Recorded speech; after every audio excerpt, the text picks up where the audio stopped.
Well, listen, since our kids are thinkers as well, and that just like anybody else, their thinking is going to shift and change and go up and down, and at times our kids are going to be in really good moods, and they're going to be very warm and responsive and cooperative, and at other times they're not going to be in such a good mood, and they'll tend to not uh, be such responsive kids anymore. It's like, what happened to my kid? All of a sudden, I've got this child who's starting to act out in ways that I don't really like.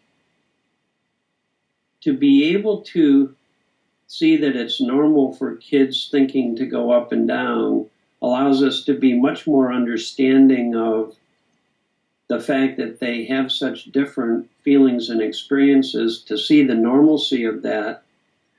And when kids become upset and difficult and uncooperative, and they don't pay attention, or they're not listening, or they act in ways where they act out towards you or other kids,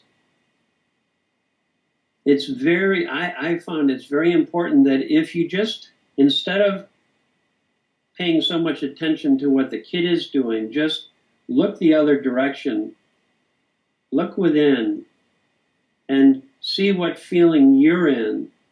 And if you realize that whatever you're feeling in response to what your kids are doing is being created from your own thinking, that's all it takes. That's what will protect you as a parent. That's what wakes you back up to the present moment, where it's possible to get some new thinking. And whenever I'm upset as a parent, boy, is it helpful to know that the only thing I need in that moment is some new thinking.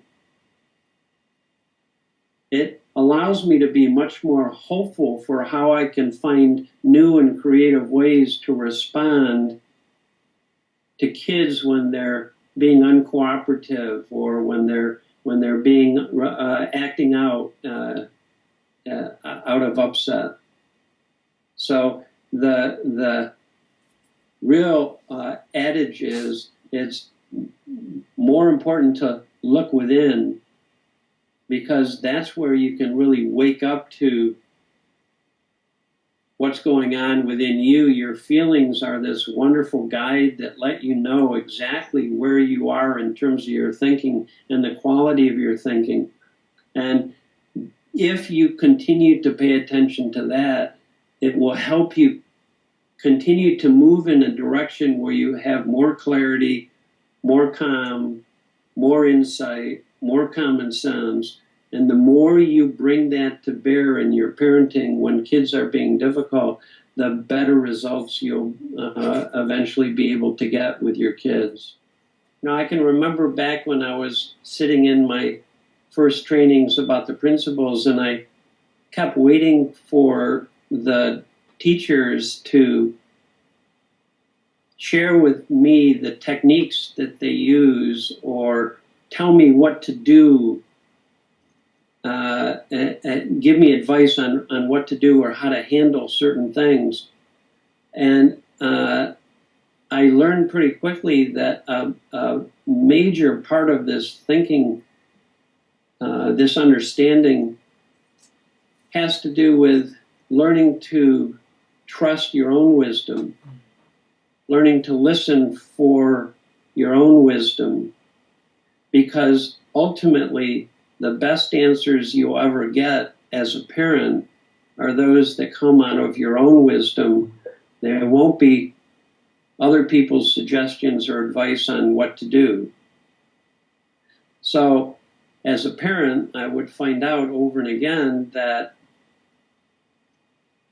when I would have a calm, clear mind, things would occur to me in that moment on how best to behave or act, or on what to do. And sometimes what occurred to me was to say nothing, just wait. Other times it would be to ask my kids questions and just listen. Other times it would be to say something encouraging. Other times it would be to set a limit, but I realized that it's possible to set limits from a really nice feeling as well. Mm.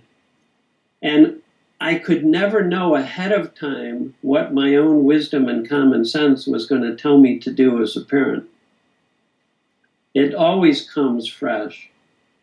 It always comes fresh. And I discovered, as people will, that when you listen for and trust your own common sense, it's amazing how well you feel about how you handled that situation, no matter how the kid responds.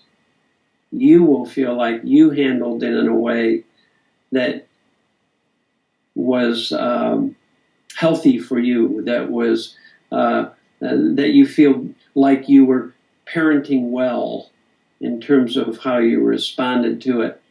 And then as a parent, you forget everything that you've learned, and you lose sight of the fact that your feelings are coming from thought, and you say things out of your upset or your impatience or your, and boy, is it helpful to have understand the principles, because then once you realize that all of that was being created from your own thinking, it helps protect you from then getting into a lot of thinking that really is critical of yourself or gets down on yourself.